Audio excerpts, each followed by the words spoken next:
Today, I'm with my dear friend and client, Callie. Callie took on a unique opportunity where she bought a house that was essentially a blank slate. The previous owners had gutted it completely and had to stop mid-project.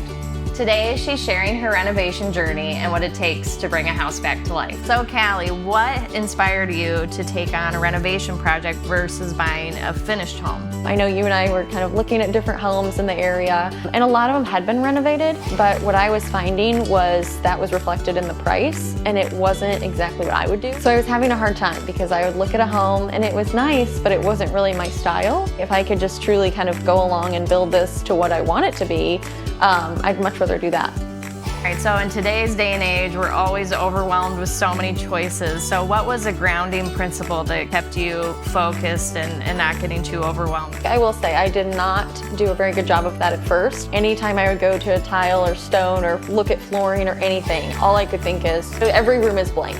I got a little overwhelmed and I just thought, you know what, I'm gonna take this room by room. And that is what really, really helped me. Just say to myself, like, Callie, you're focusing on the kitchen today. So what would you say was your biggest challenge during this renovation process? Ran into some permitting issues, so that put us back like 3 to 4 weeks. The other thing, in terms of just a floor plan, we realized there's not a lot of storage. It's made me downsize for sure, but also just trying to be strategic there. So now that the space is finished, what design element or space are you most proud of?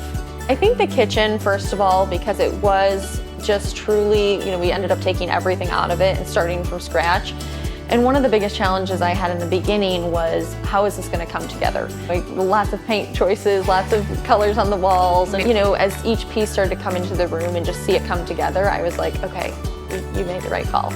And then the other room I would say would be our little half bath. I stepped out of my comfort zone a little bit and decided to use like a Roman clay on the walls, and it was just something I'd never done, and it was really fun. I had some friends help too. It's good to have friends help. Yes, absolutely. And finally, like on a personal or emotional level, how did this whole process in renovating the home impact you? Because I grew up in a small town that you're familiar with, and my parents had their own home decor business for 34 years, and so I'm always drawn to that and kind of making things my own. It was a big challenge in a way because my mom, passed a few years ago, and she would have been my right-hand man on this project.